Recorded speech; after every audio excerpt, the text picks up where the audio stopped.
I've been married to my husband for almost 20 years, and we have two amazing kids together. Everything seemed perfect, or at least I thought so. But recently, my entire world was shattered. I found out my husband has been cheating on me for years, and here's the worst part. He's been cheating with my son's girlfriend. She's been part of our family since high school, and I trusted her like a daughter. I'm going to use pseudonyms for anyone I reference in this post. I, 41-year-old female, am a stay-at-home mom. My husband, 48-year-old male, whom we'll call Paul, works in finance. We have been married for nearly 20 years. We have two kids, whom we'll call Eric, our 18-year-old son, currently a senior in high school, and Mary, our 15-year-old daughter. They are both the lights of my life. My marriage with my husband has grown somewhat stale over the years for a myriad of reasons, such as his work schedule and how I've aged poorly since we first met. Our son, Eric, has a girlfriend, 18-year-old female, whom he's been dating since they were freshmen in high school. We'll call her Amy. Eric absolutely adores Amy. She's his first love, and she's someone I've always considered as family. This makes the whole situation emotionally excruciating for me. Last week, I inadvertently saw my husband's phone screen and got a glimpse of a text thread between my husband and Amy, our son's girlfriend, and I read what looked like a message of her telling him that she misses sucking his pecker. I froze in place, in complete disbelief. I spent most of the day convincing myself that I must have misread what I saw. However, I didn't misread it because over the last several days, I discovered a file on his computer filled with tons of BDSM stuff. He clearly has a porn addiction. He also has saved photos of Amy from her Instagram on his computer. Although they weren't inappropriate, she was fully clothed. It was still the proof I needed to confirm that I wasn't going crazy. I also looked at his phone during opportune moments and saw more of their interactions. I wish I had never looked. They were filled with mean, horrible things said at my expense, with him constantly comparing me to her. He would call me fat and old, among other things, with Amy laughing about it. I've always had hunches or paranoid feelings that Paul has been cheating on me, but never in a million years could I have fathomed something like this. Last month, I found a thong in our bedroom that I know wasn't mine. I turned a blind eye to it, being naive and acting like it was maybe our daughter's, even though that made zero sense. Not only is he cheating on me, but he's betraying our son. I'm completely devastated. I don't even think words can adequately describe the dread, anger, shock I feel right now. I'm totally overwhelmed on how to handle this because obviously action needs to be taken, but I'm terrified of what kind of psychic blow this will be for my son. I have no idea how to even broach this completely freak-up topic with him. I wouldn't wish this predicament on my worst enemy. I can't even believe I married this scumbag in the first place. And then my mind started to race, realizing that I started noticing specifically unusual behavior from him, around the same time Amy turned 18. Was he waiting for her to turn 18 before pursuing this affair? There's so many layers to all of this, and I'm completely paralyzed with fear and dread about it all. None of it makes any freaking sense. How did this happen? Am I that much of a stupid idiot that I let all of this happen under my watch? Eric adores Amy, and the thought of revealing this sickening truth to him terrifies me. The impact on his young heart and mind could be devastating. My heart aches for Eric and Mary, who are completely innocent bystanders. I haven't confronted my husband about this because I'm frankly scared of the domino effect. I don't know who to turn to first about this. I share my story not for sympathy, but in search of understanding and perhaps advice from those who might have had to grapple with deep betrayal. Thank you for listening. Further info.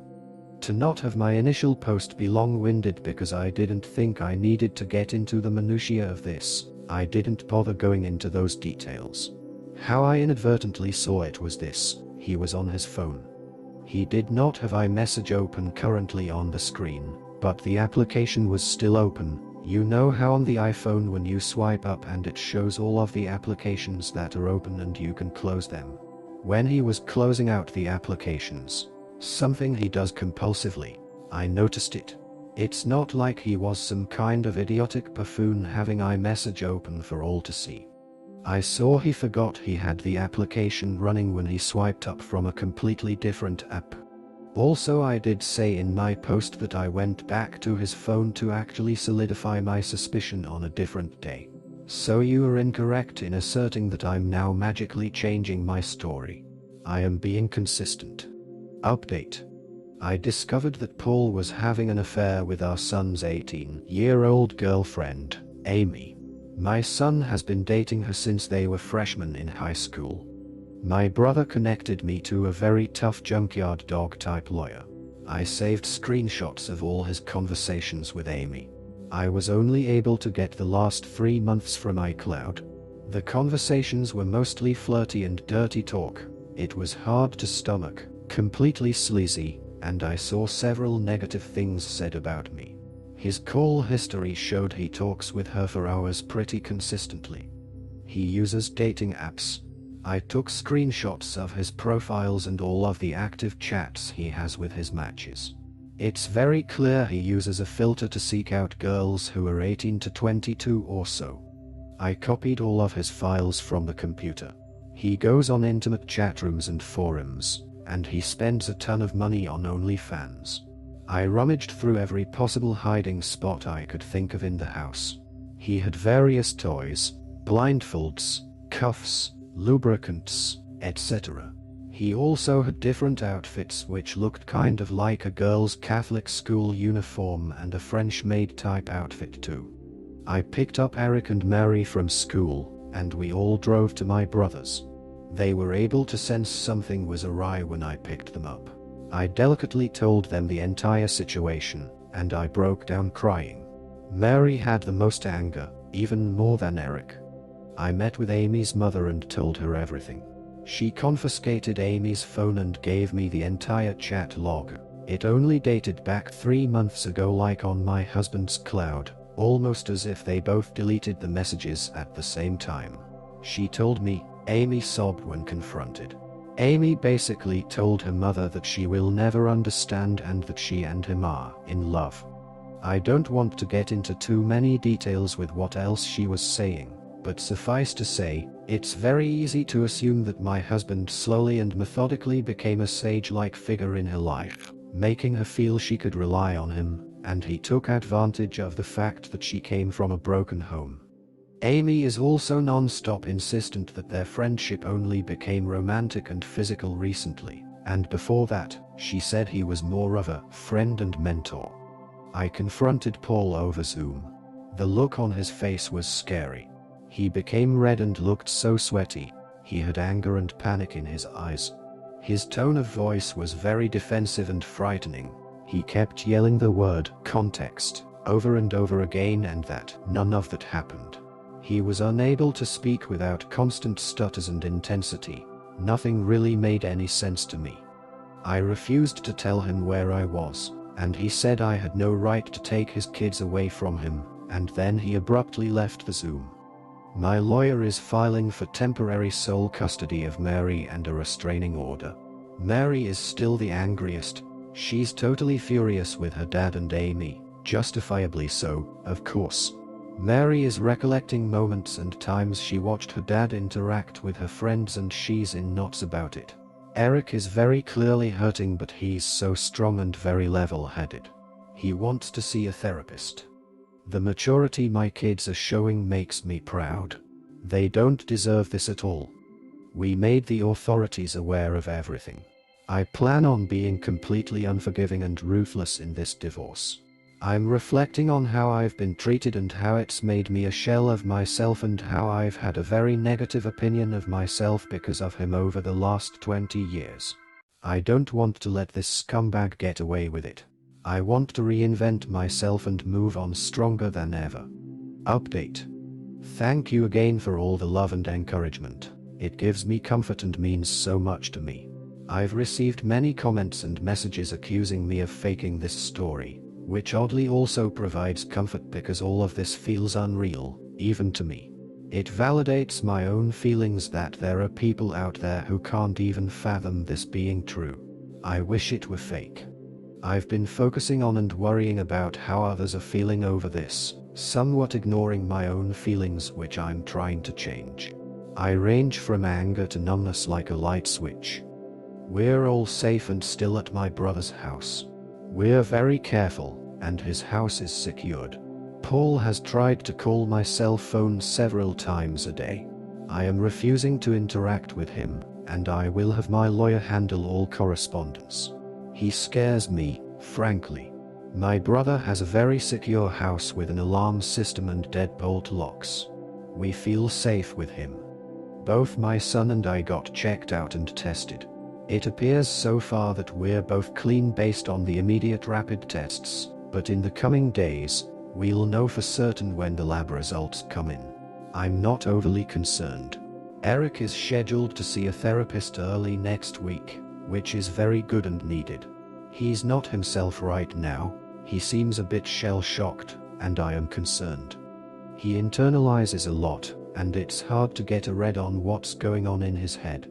That being said, he's thoughtful and has been talking with me, asking me how I'm doing and everything.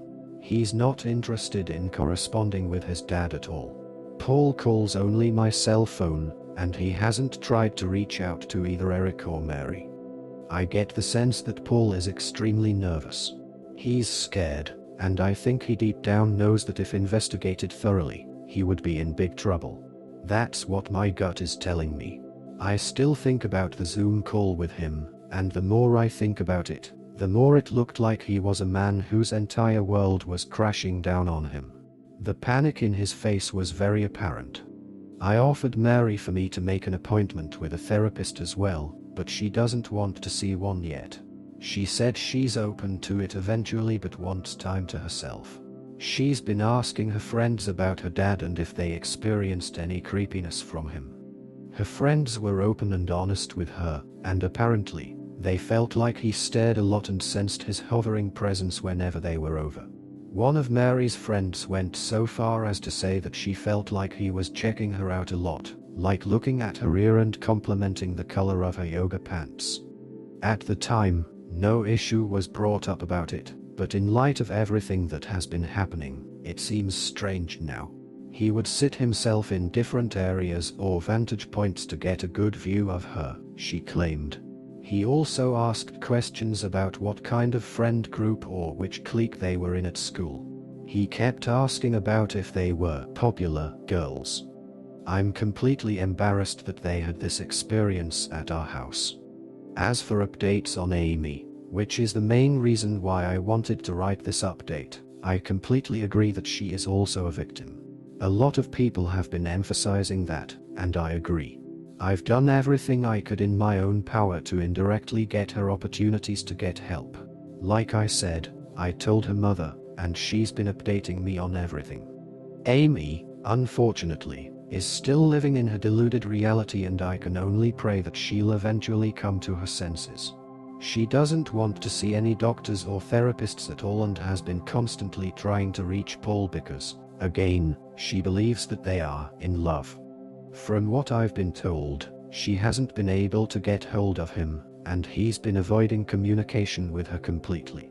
Amy blames me for that and believes I took away his devices and am very controlling. Any truth that her mother tries to convey to her is met with conspiracy theories and hostility. Amy looks at me as a villain and still sees Paul through rose-colored glasses. Her mother showed her screenshots of his dating app profiles and matches, and she refuses to believe it, saying I photoshopped it. According to her mom, Amy keeps saying things like everyone is just mad because she found herself a real man and that I'm jealous because she takes better care of him than I do. It's in line with some of the conversations I screenshot, where a lot of what Paul says is him complaining about things I don't do for him intimately.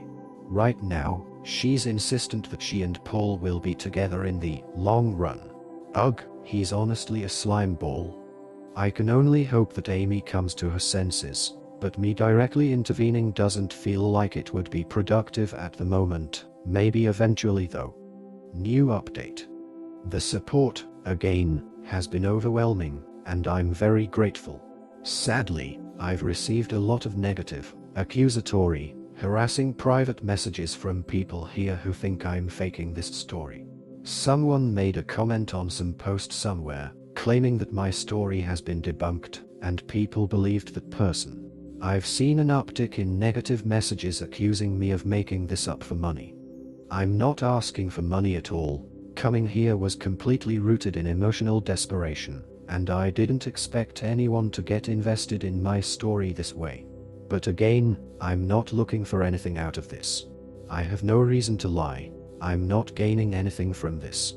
If you don't believe me, that's fine. I don't care, but the only thing I ask is to not cross the line and start sending me private messages that are mean-spirited or accusatory. The only reason I'm continuing to post is because of those of you who've sent me love here, and the support really lifted my spirits.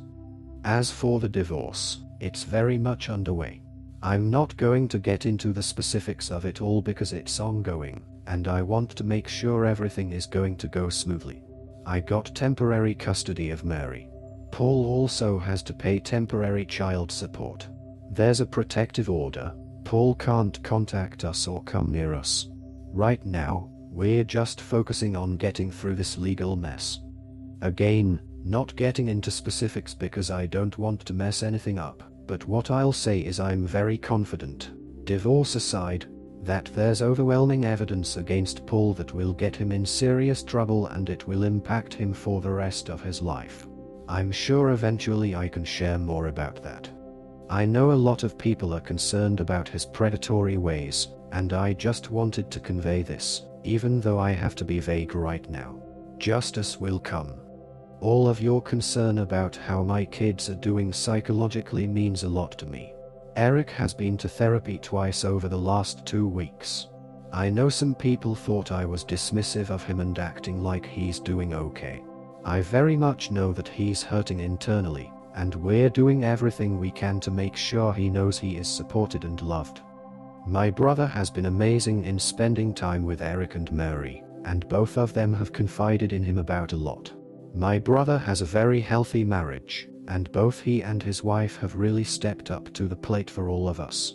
Mary has not seen a therapist yet, but she promises that she will be open to seeing one soon. Her anger has mostly turned into sadness, I noticed, and I hope I can get her to see a therapist soon. Her friends have played a key role in this whole thing, and that's something that Mary has been grappling with as well. I know a lot of people are invested in the well-being of Amy as well. There were a lot of questions about whether Eric and Amy would still see each other at school. It sounded like they go to the same school, but they do not. Eric and Amy went to the same junior high school and knew each other even then. But Amy ended up going to an all-girls Catholic high school while Eric, and Mary too, stayed in the public school system. We all lived in the same town, and over the summer heading into freshman year is when they were getting to know each other and when they started dating. I wish I had a better Amy update, but it's gotten a lot worse since the last update. Paul has actually been seeing Amy, despite her mother trying to force her not to see him. She tells me that Amy says she's 18 and an adult, and she can do what she wants. Her mother is in a precarious spot because if she kicks Amy out of the house for defying her, something that she has threatened to do, which I think is a mistake, she would just run to Paul permanently. The time she spends with Paul has increased over the last week, despite the fact that Paul initially ghosted her when all of this first hit the fan. There were some days where Amy would just be gone for hours on end. There's only so much I could do with the Amy situation, but again, I do believe things will turn around soon with that, given what I know about Paul and what's to come. I can only pray that Amy can get help and guidance when more shit hits the fan. I'm doing everything I can with my own kids and my own mental health, and Amy's mom knows she has my support, and that's all I could really provide. In the end, this story is a reminder of how betrayal can come from the people we least expect. The pain of losing trust in both a partner and someone considered family is unimaginable. But the truth always has a way of coming to light, and while the damage can be devastating, it also opens the door for healing and growth. It's a tough road ahead, but this storyteller has shown incredible strength in confronting such a heartbreaking situation. Hopefully, she'll find peace as she moves forward.